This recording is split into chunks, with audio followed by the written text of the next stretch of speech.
Peace and shalom. I'm Tovi Mikhael, and this is Roots Reclaimed.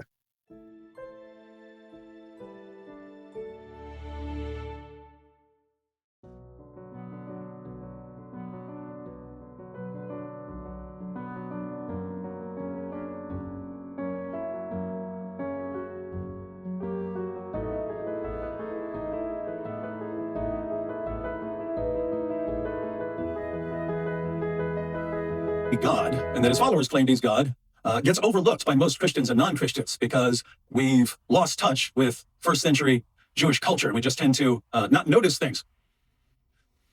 Let me give you an example of what I'm talking about. Here's a quote from Daniel Boyarin in his book, The Jewish Gospels, The Story of Jesus Christ, the story of the Jewish Christ. He says, most, if not all, of the ideas and practices of the Jesus movement of the first century and the beginning of the second century, and even later, can be safely understood as part of the ideas and practices that we understand to be the Judaism of the period. The ideas of Trinity and incarnation, or certainly the germs of those ideas, were already present among Jewish believers well before Jesus came on the scene to incarnate in himself, as it were, those theological notions and take up his messianic calling. So the ideas were there, paving the way for Jesus, who embodied them. Now, who's Daniel Boyarin to say that Christian ideas like the Trinity and the incarnation were already present in some form in first century Judaism? Is he a Christian apologist? No, he's a scholar of rabbinic Judaism. He's a Talmud scholar. He points out that a lot of the beliefs we now think of as distinctively Christian actually weren't. The earliest Christian church was embedded in first century Jewish culture, but as Christianity spread, it became dominated by Gentile Christians who tended to lose touch with the Jewish framework. And something was happening within Judaism as well. For the Israelites. As Jewish orthodoxy was forming in this second. These filthy, wicked spiritual dogs, tools of the devil. I can see why you are so zealous. You got it, because it's tiring to have people wrench verses out of context, pretend they know Hebrew, which they don't, to deceive masses of people to hell and destruction, because people are too lazy to read context and read prayerfully and meditate on the meaning of these verses. This is why they prosper. Cults like them, demons like them, tools of the devil like them, the reason why they prosper is because people are biblically illiterate. Anyone who's literate in the Bible will laugh at these clowns, because that's what they are. They're clowns. And I'm talking about all the cults, whether Jehovah's Witnesses, Mormons, or these fakes. This is why these guys are just disgusting at how they make God a racist God, because their God is racist. Yes. You understand? They are promoting racism. They are racist, and they're making their God racist. Yes. Okay, so we're not going to debate. It's the Spirit of God. So you have Elohim and the Spirit of God, right? Mm-hmm. Now, this verb, hovering. Yeah. You know it's used one other place, right? In the Pentateuch. Just see if I can remember. I'll tell you where. I'll get it for you. Deuteronomy 32:11. Because I want to see. I want to see if you're honest. And I give you a benefit that you're honest. You're not just for polemics. Deuteronomy 32:11. Talking about. Hold on a second. Yuachef. Yeah. It says Yuachef. Okay, so I want everyone to. So here it's likening God to an eagle that hovers over its fledglings, right? Does it say that about God? Yeah. So the Lord guided them alone, and there was no alien deity with them. Doesn't happen. Yeah. Yeah. Okay, so we agree now. Here it says the Lord is being likened to an eagle that hovers over its fledglings. And I want to see if you understand the metaphor. The metaphor of an eagle hovering over its nest. That's because it's going to protect the nest and provide for those in the nest, right? Because it's likening God doing that for you in the desert. Think for a second. Yeah, read it, so you don't think I'm making it up. Yeah, I'm just thinking. Let me think for a second. Go ahead, Josh. No rush. Go ahead.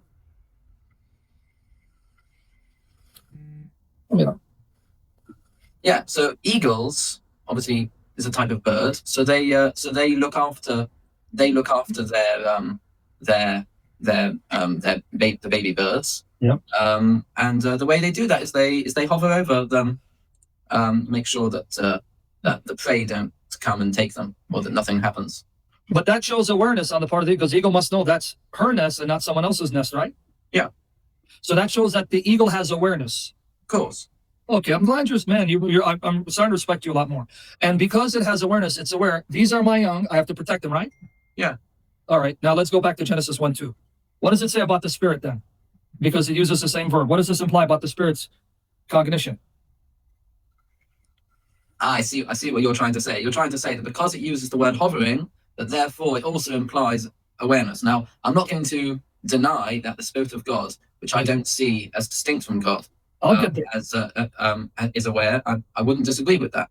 Good. However, I would disagree that you can actually tell it from this verse. I'm I'm going to show you. Not for any real reason, but it Yes. just doesn't look like it from that particular verse. Yeah, don't jump the gun. I'm going to show it to you because you've already established two facts. Number one, the Spirit of God and God are there. Number two, you've established that the verb hovering is used for an eagle that has awareness, and that's being likened to God, that God hovers over you. That means he has awareness. But here's the other evidence, which your rabbi tried to explain away and saying God is speaking to the angels. Yeah, just before you do that, you don't actually need the verse to know that God, or indeed his spirit, which I don't see as distinct from him, has awareness from any particular verse. You don't need that. All you need to know is that God is God, and therefore, obviously, he has awareness. And if his spirit is him, then of course that has awareness too. It's obvious. No, that's obvious because you didn't let me finish the point, because I'm going to ask you who is God speaking to, and don't tell me the angels. That's not going to work. So if you're patient, Josh, I know what you believe. Be patient.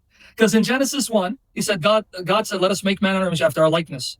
So he's talking to someone who he's going to involve in creating, and that's not angels, because angels don't create. So is he talking to Josh? No, it's not true, because involving some. No, hold on a second. Involving them in creation does not mean that they're actually going to create themselves. You want to bet? Sorry? You want to bet? It says, let us make man in our image after our likeness. There's no need to talk in the plural. Let us make man in our image, our likeness, if God alone is creating, unless there's someone else involved in the creation. So don't give me a post hoc explanation. Deal with unless it is teaching us the lesson that a leader should always consult with those beneath them, even if those beneath them are not actually going to take part in the action. Don't give me your cop-out rabbinic interpretation. I know Why not? Can you argue with it? No. Yes, I'm going to argue it very easily. Go ahead. Because in Genesis 2:7, I'm going to show you who the other entity was that God used to create man. Be patient. Take it easy. I'm not your rabbis who give this lame excuse. I know what you're going to say. I know you're going to say the voice. What is the breath of life that God breathed into the nostrils of man? What's the breath of life? The breath of life. What's the breath of life? It's the soul. No. Right? He breathes in the soul. No. It comes in. Right? No. The breath of life is the breath that makes man alive. Yeah, exactly. And that is the soul. No, that is the spirit. Hold on, Josh. Let me show you. That is the soul. I'm going to use your own books, not me. No, it's the spirit. Here, I'm going to show you. Here you go. From your own Tanakh. I didn't use the Christian Bible. Here you go. Now here, who created man? The Spirit of God made me, and the breath of the Almighty keeps me alive. So this is Hebrew parallelism. So let's see if you know Hebrew parallelism, because I don't know if the rabbis taught you that yet. Okay. Yeah. The second, I learned about this when I did biblical Hebrew A level. Don't worry. okay, well, can you tell me? Be patient so you can answer. In the second line, the Almighty corresponds to who in the first line? God, because God is the Almighty. Oh, good. So the breath in the second line corresponds to who in the first line? Spirit. You just destroyed your case and proved mine. So the breath is the spirit. Good job, Josh. No. Okay, so let's check this out. Last time we left off, we were speaking about basically how the 22 book canon came to be.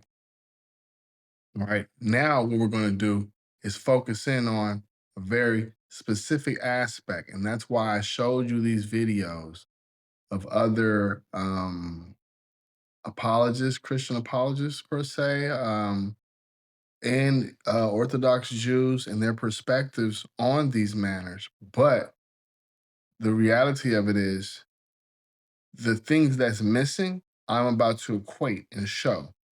And it's going to be so visible and so clear that the question should become, why no one showed you these things sooner? Okay, and here we are. So with the first slide that I'm presenting here, this is the historical trajectory of the feminine voice, and I'm showing how it was suppressed over time. Okay, so in the Tanakh era, from around 1200 to 400 BCE, we've got Deborah, which is Deborah, Huluda, who she authenticates the Torah. We have Esther, who saves the people. You know, obviously Deborah, she was the ruler. She controlled the prophetic line as well as the what we would consider the kingship at the time that did not exist, right? But either way, women being in authority and having an authoritative voice was not an issue at that time. Even in the Second Temple, in the Malikia period, from 500 to 100 BCE, we also see that they accredit the righteous women of Egypt for the Israelite survival. Okay. But it's when we lean into the Talmudic era, the Pauline epistles, and the church fathers and councils. So anywhere from 200 CE all the way to around 400 CE, that we see this dramatic shift that is not actually located nowhere in the Torah. It's not located near Tanakh. And people saying that it is just have misinterpreted what the Tanakh is showing. So let me present it to you. Here we are. Let me show you this oppression. The misogynist views of women. Tertullian wrote, "Do you not know that you are each an Eve? You are the devil's gateway, the first deserter of the divine law." Interesting. We'll get back to Tertullian in just a minute. Augustine said, "Women is a helper, but for the bearing of children, not for companionship." Whoa. Okay, but that's what he said. That's who the church father is. That's who we're following. Jerome, the translator. Um, as long as women is for birth and children, she is different from man. Otherwise, she is the same as man in salvation. Once again, marginalizing women, which gave this new patristic theology its birth. Let's continue. More suppression of women in the Talmud and the Pauline epistles. The Talmudic restrictions. Barakot 24a says a woman's voice is nakedness. Shabbat 33b, it is better that the words of Torah be burned than handed to women. Whoa. Kedushin 29b, women exempt from Torah study. Soda 20a, Rabbi Elazar, whoever teaches his daughter Torah teaches her obscenity. Wow. Paul in Timothy, 1 Corinthians 14, 34 and 35. Let your women keep silent in the churches, for it is a shame for women to speak in the church. 1 Timothy 2 and 12. I permit no woman to teach or to have authority over a man. She is to keep silent. Ephesians 5:22 and 23. Wives, submit yourselves to your husbands as unto the Lord, for the husband is the head of the wife. These rabbinic teachings and these Pauline teachings led to the subjugation of women in the scriptures, the ability to understand their contributions was eradicated by the time of Constantine.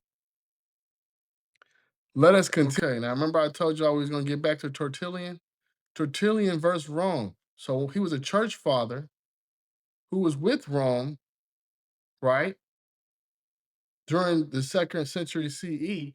However, he ends up turning in 207 CE, leaves the Roman Catholic fold, joins the New Prophecy movement in North Africa, which championed female prophets.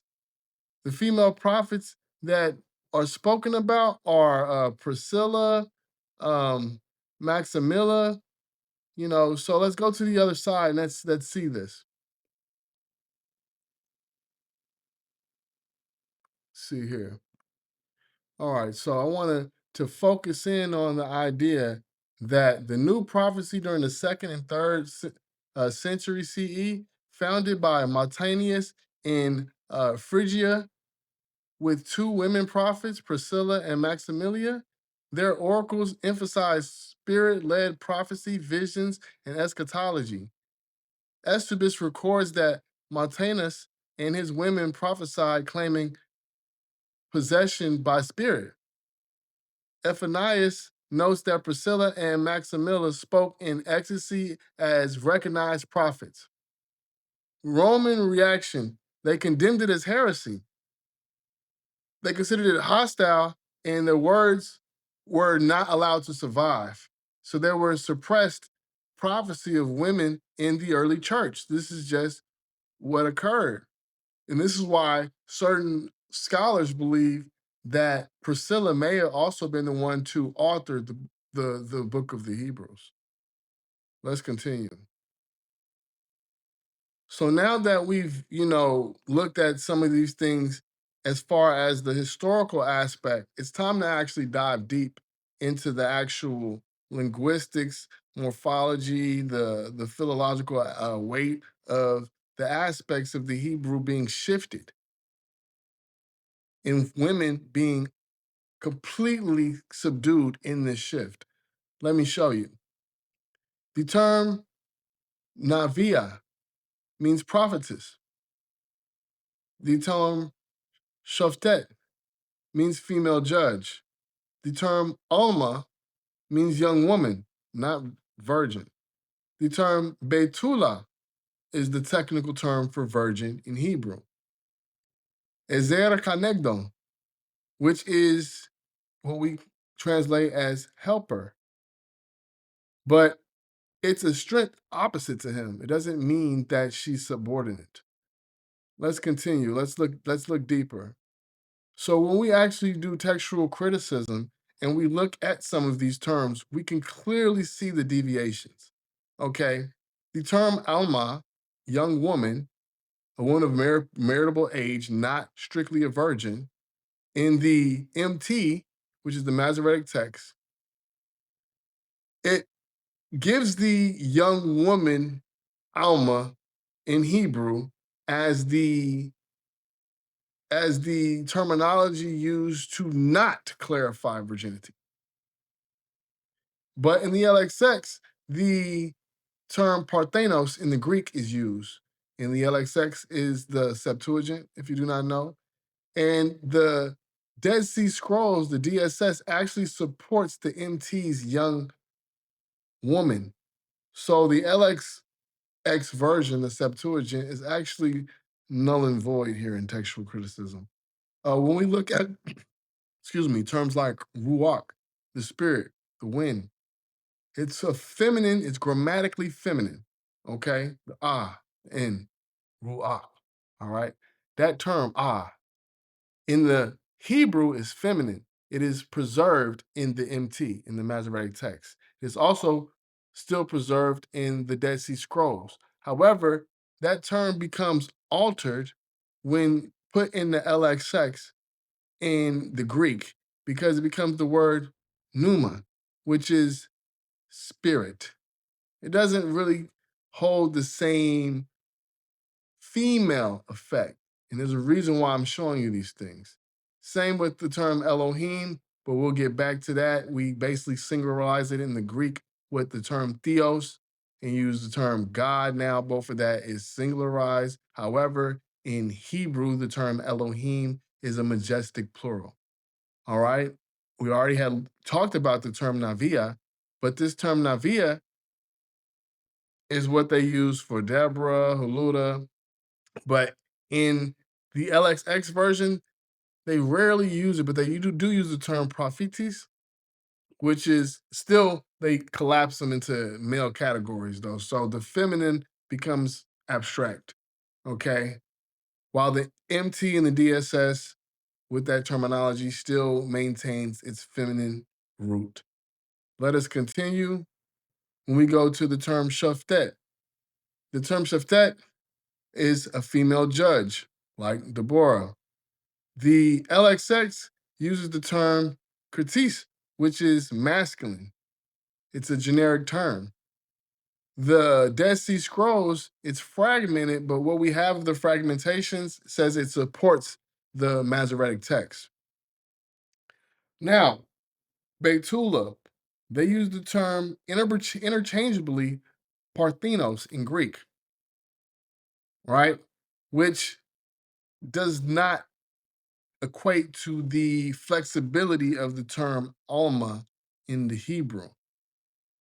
But either way, the MT and the DSS support the distinction for the term Alma because there is a term, once again, Betula in Hebrew that actually strictly means virgin. Okay. Now, this term here is just a very huge problem that I believe is going to cause issues later on, for tons of people. But either way, I'm going to bring it out and show it. And the term is se. The term se in the MT is lamb, male or female lamb. It's neutral. It's a neutral term. It could be a male or female lamb. If you want to be really strict, you could also say it's a goat, but we can continue. When we go to the LXX, the term in Greek is amnos, which is a masculine lamb, strictly a masculine lamb. In the DSS, it's consistent with the MT, which is it's a neutral usage, the term say, which could be a problem in the future, but we'll see. Let's continue. Here again, I speak about Isaiah 7:14, once again, kind of showing that the term Alma and virgin, whether we're in the Septuagint, the Vulgate, or in the Hebrew Bible, I clearly demonstrate that the term Parthenos is virgin universally, while the term Alma is not. And therefore, that is not a proper transliteration or translation, for that term. Okay. And then I want to also show more aspects of the feminine. So in Deuteronomy 32 and 18, a lot of people like to pull this out to show some type of other entity that may be possessing the spirit, but or God.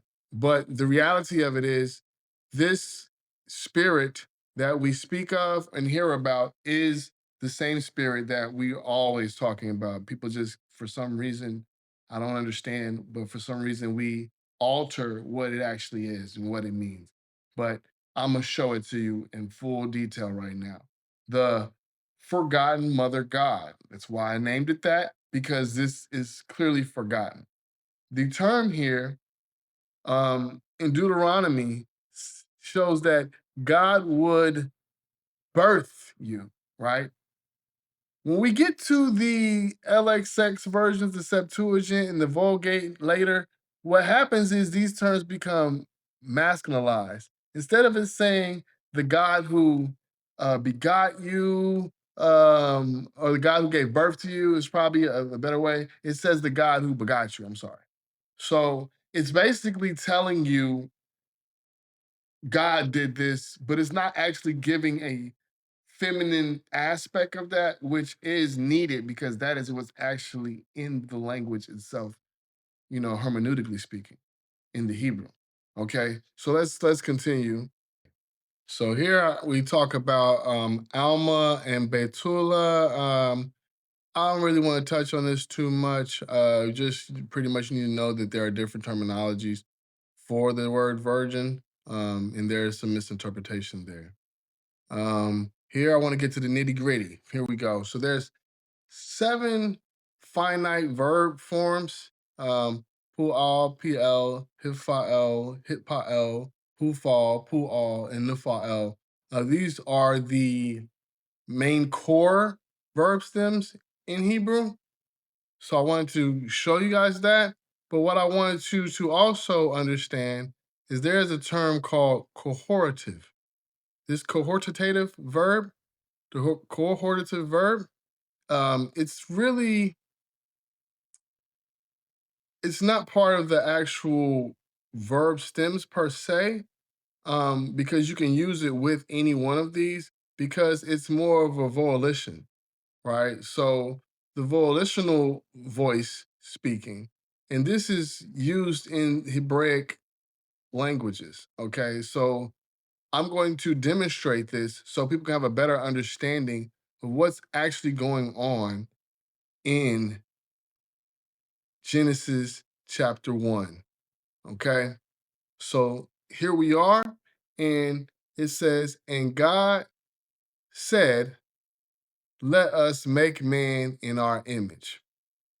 In the Hebrew, it would have said, Weyomer Elohim Naaseh Adam Basalmenu.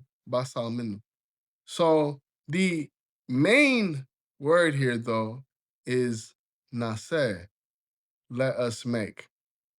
The term naseh, though, let's go over here when we have our parsing guide, right? I figured I'd give you guys that. And here it shows you this term here again, naseh. do make, nase. It is a COHM, a cohortative verb. Let's see what that implies here. So when we go on ChatGPT here, it says a cohortative verbs are used to express a speaker's encouragement or determination to perform an action. They are typically found in languages that have a rich system of verb moods. Some languages that use cohortative verbs include Semitic languages, African languages, Indigenous American languages. As far as English, it does not have a distinct cohortative verb form in the same way that these other languages do. Interesting. So, English doesn't have that. And these other, coincidentally, Indigenous African languages and Indigenous American languages and these Semitic languages seem to do have this in their grammar structure. So let's look and see what that could also imply here. When I go back historically, I say, it shows how God had a feminine form, one God. Check it out. The poetic imagery of God in Genesis 1, 2, 4 spins in my mind in ever widening circles of the concept of God in feminine form. God in Genesis 1 is Elohim, a masculine plural form, most often used with a singular verb. According to the Interpreter's Dictionary of the Bible, the meaning of the word is unclear, but at times it can even refer to the council of gods. It is derived from the ancient Ugaritic, where God was El, the goddess was Alat, and the plural of the gods was Elohim. Interesting concept. Let's dive deeper to see what does this really mean. It says the name El first appears in fragments recorded from around 2300 BCE. These ancient texts are from the city of Ebla in southern Syria and were written in a difficult to translate Semitic language. Although it is not possible to gain any insight into the cult of El at that time, there are indicators that he was viewed as supreme amongst the gods. If we go to this other side here, there's this El could be seen as an aspect of Enlil, the supreme chief god. When spoken in Akkadian, Enlil becomes Elil. Furthermore, Akkadian Elil is used to designate not only a particular deity, but also to indicate any supreme god with the title Elil Il, which literally means Elil Il of the gods, but infers king of the gods. This connection is strengthened by Elil's association with the granting of divine kingship to mortals. Let's see here. I want to go to this next slide here, and we're going to really zone in on this right here. Let's see here.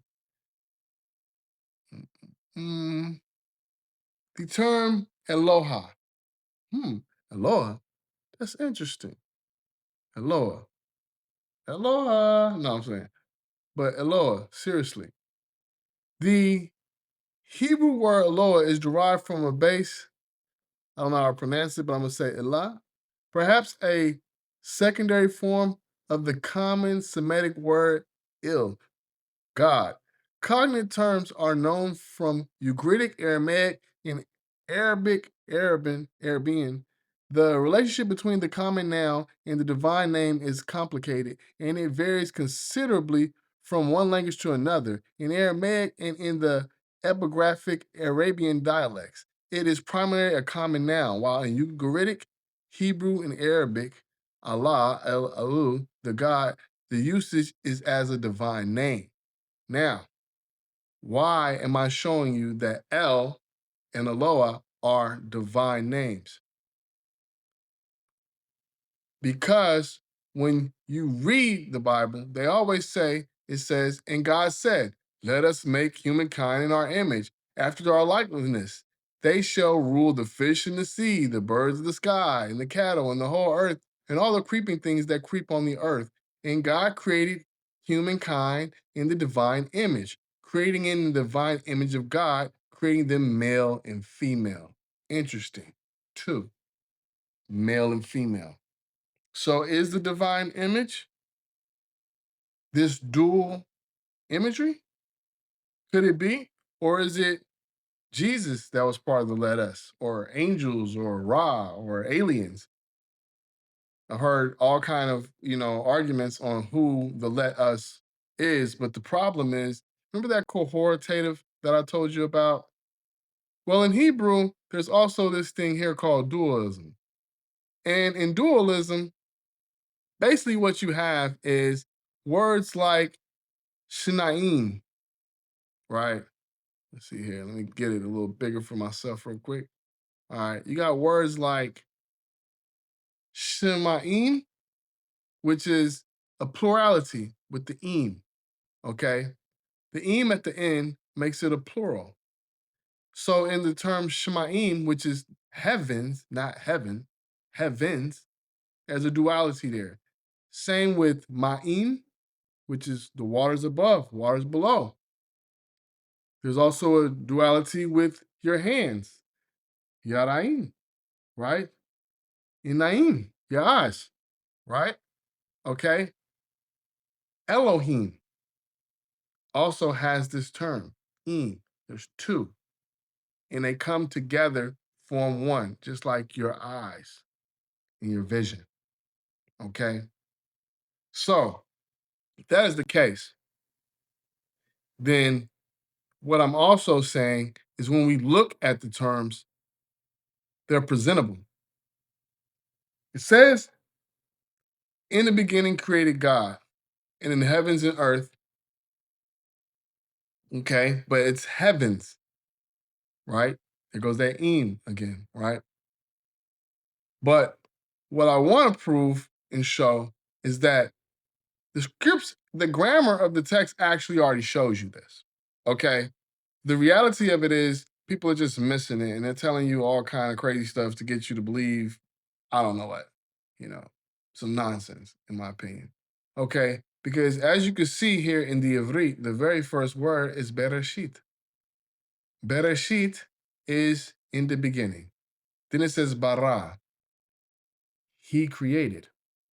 And then it says Elohim, God.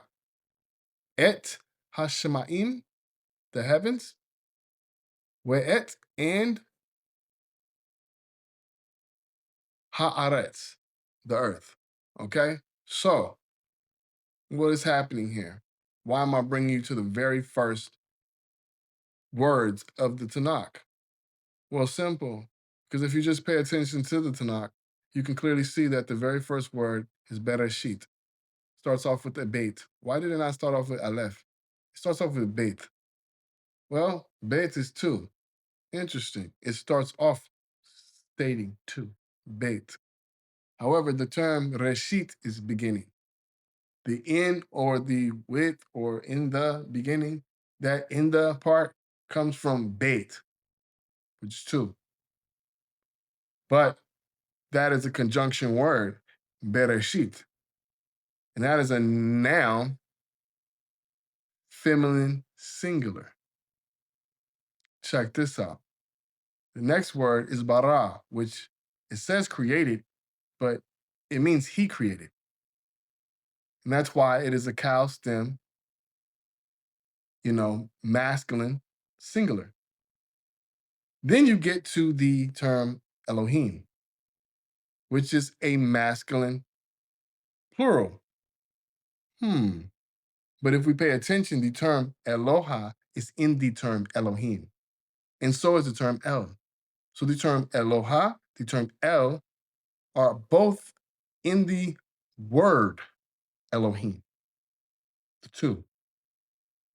So did you catch what I just did here? The very first word, Bereshit, is feminine.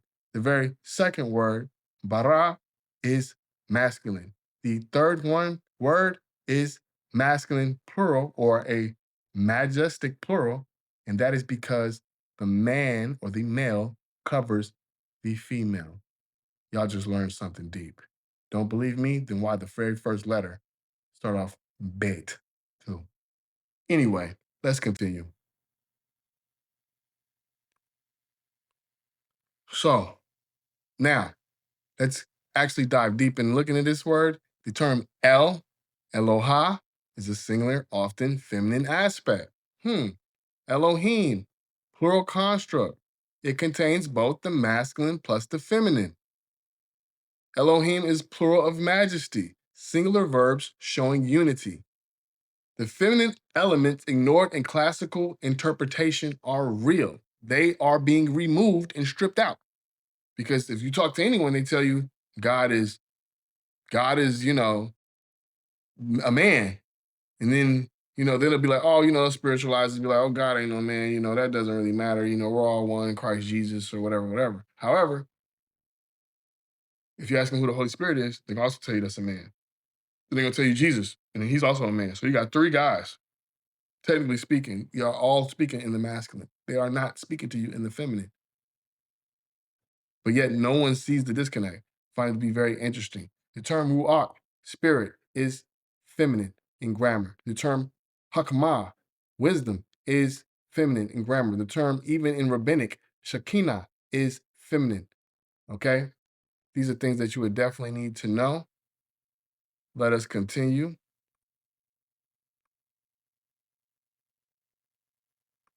The term for helper in the Tanakh. All right? In Genesis 2, we see this patriarchal concept of man basically has a helper, and that's all she is. But the term there is ezer kanegdo. Ezer kanegdo does not mean that, okay? It does not mean that she is subordinate. The term here, ezer, is used by Yahuwah or Yahweh himself in Psalms 33:20 and Deuteronomy 33:7, and it denotes strength, not subordination. The term conegdo is corresponded to him, equal counterpart, okay? But let's continue to prove these things. Here it is, I show you. It's clear as day. Ezer and conegdo. Sakor, that does not mean someone who is subordinate. That actually means someone who's going to be very strong in helping you. That is like a warrior help. All right. You know. So in the term here, right here, conegdo, parallel to. You cannot be above it or better if you're a parallel to it. Okay. It's just, some of this is common sense.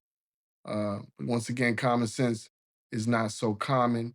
Once again, I want to show this again, but in a little bit different detail and context, because what I want you to understand is the term ezer also means treasure. And I want you to understand why it means treasure is because something so significant needs to be protected. Okay. And this is the male's job to protect.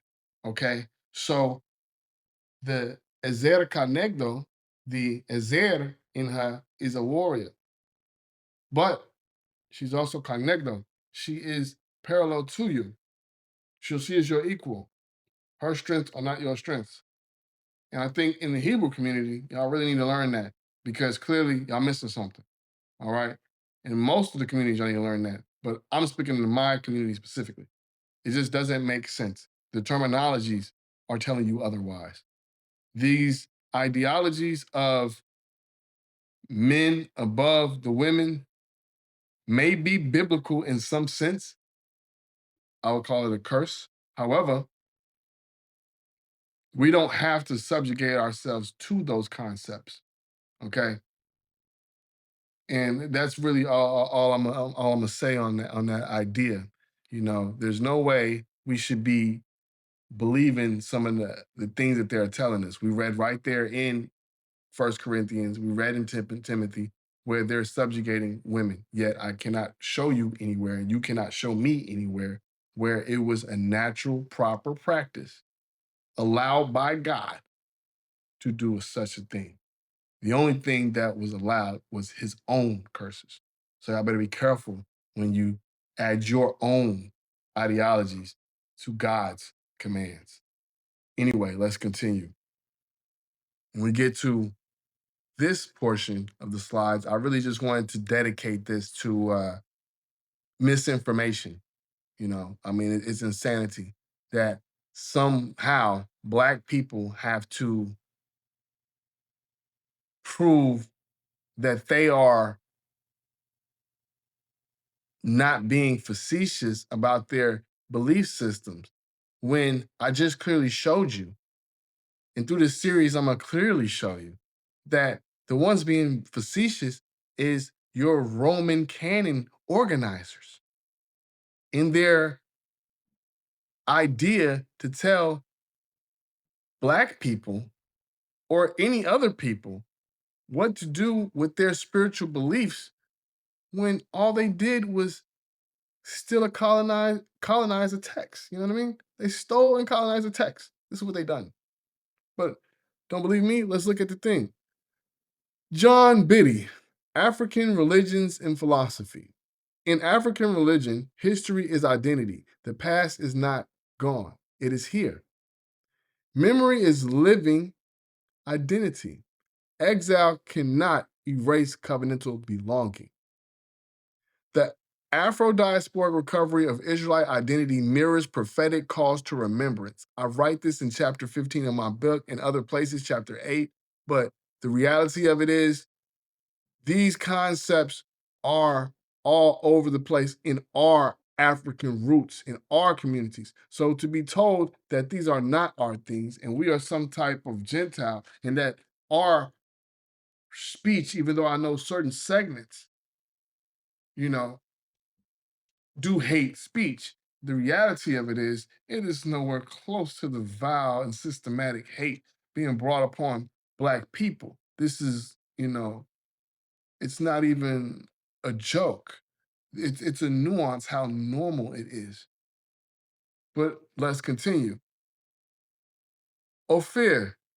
Why am I showing you Ophir? Because people trying to brainwash y'all, and I gotta come over here and unbrainwash y'all. It's kind of crazy.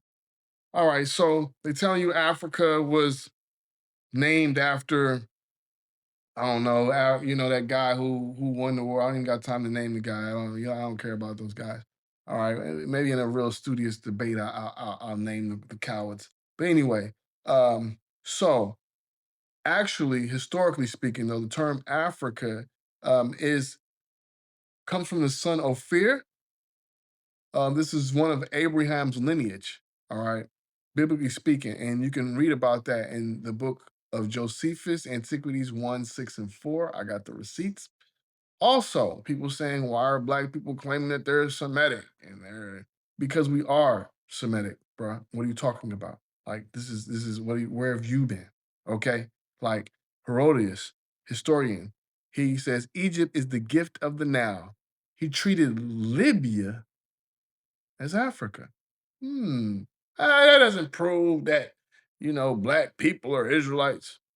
You know, it doesn't prove any of that. It don't? Okay.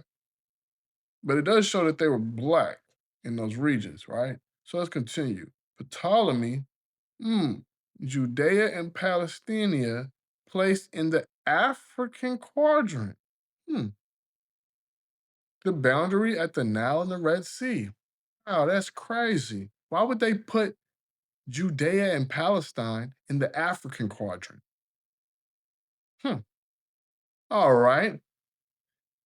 Section 3, I show the tectonic plates.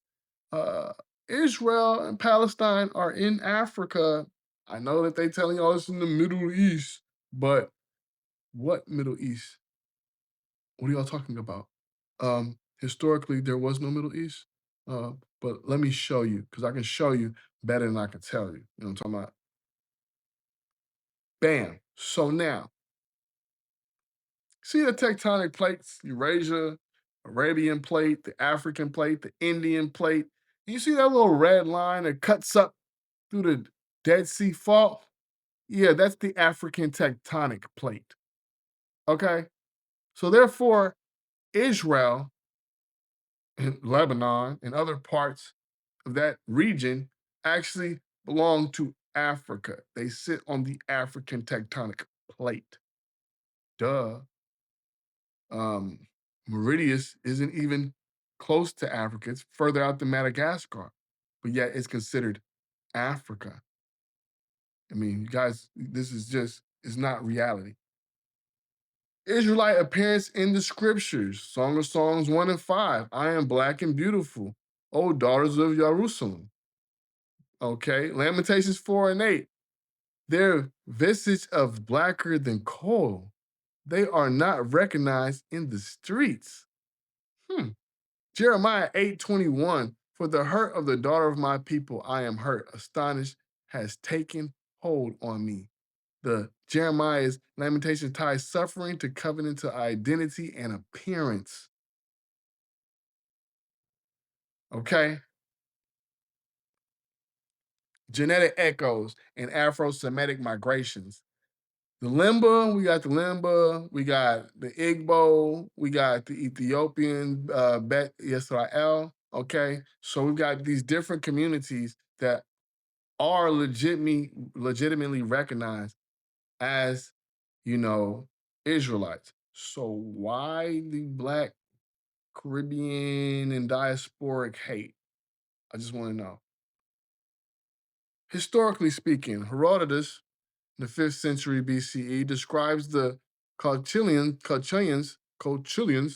as descendants of the Egyptians. They are black skinned and have woolly hair, and they practice circumcision from ancient custom, just like the Egyptians and the Ethiopians. Significance connects African phenotype and covenant practice circumcision with Israelite linked peoples.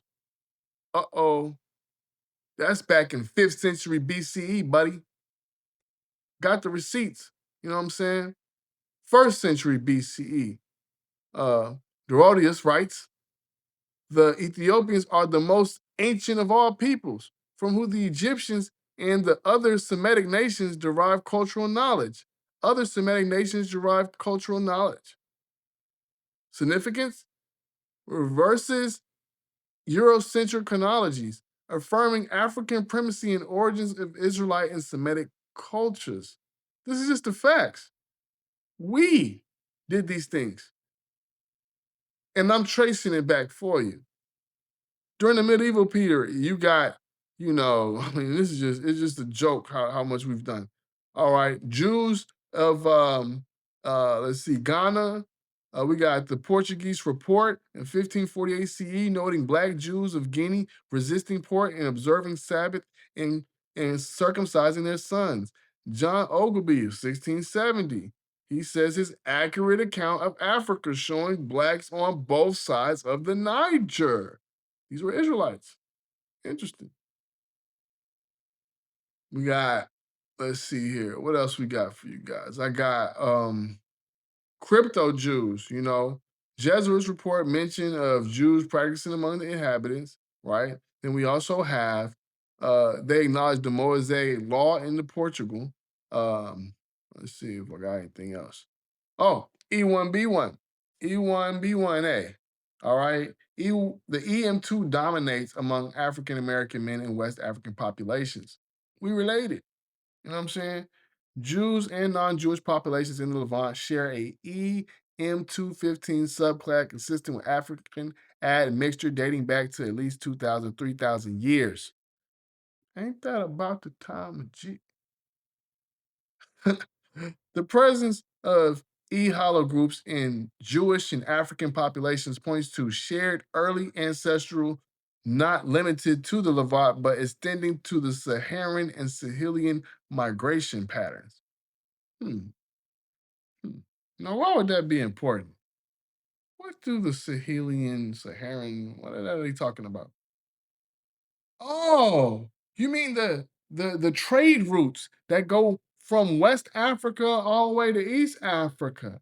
Oh, that's the Sahel. So let me get this straight. We can clearly see that that is a trade route that's been there thousands of years. That is a clear route and path, even during the Islamic slave trade, for Afro-Asiatics to maneuver all the way over to, you know, um, West Africa. But then they'll be like, we don't know how they got there. We don't know how this even happened. Well, I'm here to inform you, I do. This is all for my presentation for today, and I'm coming back stronger than ever. I hope you guys are ready. I don't know if y'all have heard of the different errors of the text, right? I want to tackle some of the errors of the text, and then now that we have what I believe shown and proved that the feminine aspect of God, that spirit, ruach, right? That breath, mhm, okay, the almighty breast, right? That is the duality of the most high. And that's how come the Hebrew language has this duality within the language itself. Okay? So once again, this is Tovi Mikael, and I'm here to let you guys know to like, subscribe, and comment, and let me know what y'all think, because the reality of it is I'm about to bring a lot more out. We're going to touch some very, very touchy topics. You know what I mean? And I don't really care. Like, I don't care what they think. I don't care what nobody else think, because you're gonna have to really disprove what I'm saying. And I'm giving away things like small little jewels that I know y'all not hearing nowhere else. Yo, you ain't hear nobody tell you the binary grammar starts off feminine, male, plural. The dual is right there, and you can prove it with debate too. Peace out. Peace and shalom. And God bless.